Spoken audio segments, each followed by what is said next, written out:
আসসালামু আলাইকুম সম্মানিত দেশবাসী ও প্রবাসী। আমাদের দেশে বর্তমান যে ঘটনা চলমান তা কিন্তু পবিত্র কোরআনে আগে থেকেই উল্লেখ করা রয়েছে। আসলে কোরআনে সব বিষয় কিন্তু উল্লেখ করা রয়েছে, সব কিছু আছে। আসমান জমিনের অতদূরের মধ্যবর্তী স্থানে যা কিছু রয়েছে বা সব কিছুই কিন্তু কোরআনে রয়েছে। এক কথায় বলতে গেলে সবই আছে কোরআনের মধ্যে উল্লেখ করা। তো আমাদের ক্ষুদ্র জ্ঞানে আমরা সবাই সব কিছু বুঝি না, এটাই। তো আমাদের দেশে যে ঘটনাগুলো রয়েছে বা হচ্ছে চলমান, তার সাথে বেশ কিছু আয়াতের সামঞ্জস্য রয়েছে, মানে অত্যন্তই মিল রয়েছে। সেগুলো আমরা এখন দেখব। যেমন ধরুন যে আমাদের দেশের বেশ কিছু ঘটনা সারা বিশ্বব্যাপী ব্যাপক নাড়া দিয়েছে। সেটা হচ্ছে কোটা আন্দোলনকারীরা তারা রাজপথে নামছে, তারা সংগ্রাম চালিয়ে যাচ্ছে এবং যখন নামাজের সময় হচ্ছে তখন তারা এক দল নামাজ পড়তেছে, অপর দল তাদেরকে পাহারা দিচ্ছে, তীক্ষ্ণ দৃষ্টি রাখতেছে, সতর্কতা অবলম্বন করতেছে এভাবেই তারা। এবং অপর দলে যখন নামাজ আদায় করা হয়ে যাচ্ছে, অপর দল কিন্তু এ নামাজ আদায় করে নিচ্ছে, তখন আবার তারা তাদেরকে পাহারা দিচ্ছে। আবার এর মধ্যে আমরা দেখতে পাচ্ছি যে বৃষ্টিও কিন্তু হচ্ছে, এই বৃষ্টির মধ্যেও তারা নামাজ আদায় করে নিচ্ছে। তো এমন বেশ কিছু চমৎকার আয়াত রয়েছে এই এই ঘটনাবলীর সাথে বা এই দৃশ্যের সাথে একেবারে হুবহু মিলে যায়। আসুন আমরা সেই আয়াতগুলো একটু চোখ বুলিয়ে নিই। এটা হচ্ছে সূরা নিসার 102 নং আয়াতের কথা আমি বলতেছি সর্বপ্রথম।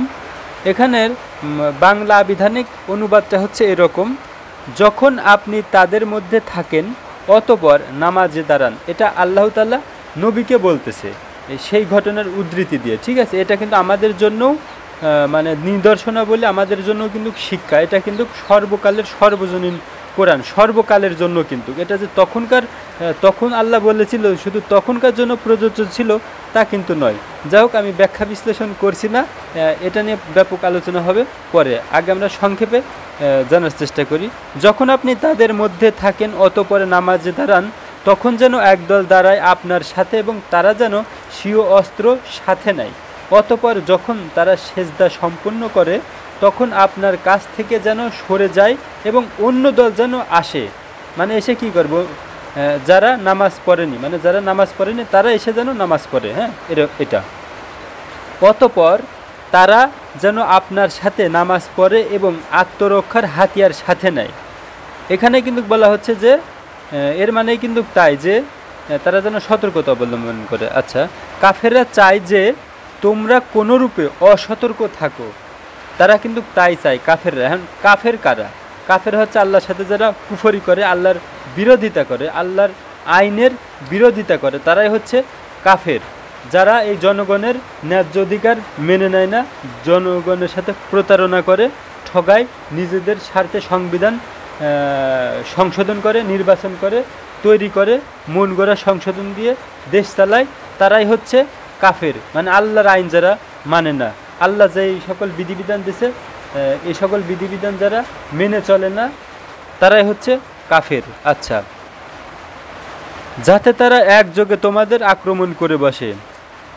কোনো কাফেররা চায় যে তোমরা কোনোরূপে অসতর্ক থাকো, যাতে তারা একযোগে তোমাদেরকে আক্রমণ করে বসে।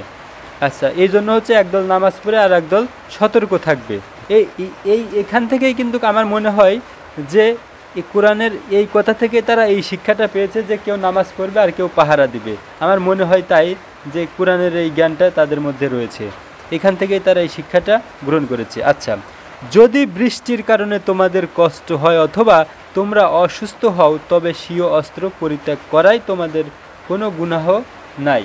আচ্ছা, এই যে দেখুন বর্তমানে কিন্তু এই যে তারা যে জিহাদ করতেছে, সংগ্রাম করতেছে, রণ করতেছে, লড়াই করতেছে, তাদের ন্যায্য অধিকার আদায়ের জন্য তারা যে সংগ্রামটা করতেছে, এটাই কিন্তু জিহাদ, এটাই কিন্তু যুদ্ধ, এটাই কিন্তু আন্দোলন, ঠিক আছে।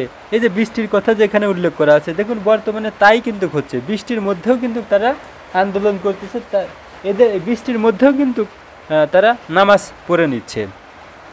আচ্ছা, নিশ্চয়ই আল্লাহ কাফেরদের জন্য অপমানকর শাস্তি প্রস্তুত করে রেখেছেন। নামাজ, রোজা, হজ, জাকাতের মতো এই যুদ্ধ করাটাও কিন্তু ফরজ। তো এই ফরজ কাজটা কিভাবে করতে হবে, কখন করতে হবে, কার সাথে করতে হবে, কিভাবে করতে হবে, কতক্ষণ পর্যন্ত যুদ্ধ করতে হবে, কাদের সাথে করতে হবে, সব কিছু কিন্তু টোটালি, এবং কি কি নিয়ম অবলম্বন করতে হবে সব কিছু কিন্তু কোরআনের মধ্যে বিশদভাবে আল্লাহ তাআলা বর্ণনা করে দিয়েছেন। এরকম কিন্তু বহু আয়াত আছে। তো সেগুলো নিয়ে যদি আমি ওয়াজ করি তাহলে অনেক দীর্ঘ সময় লাগবে।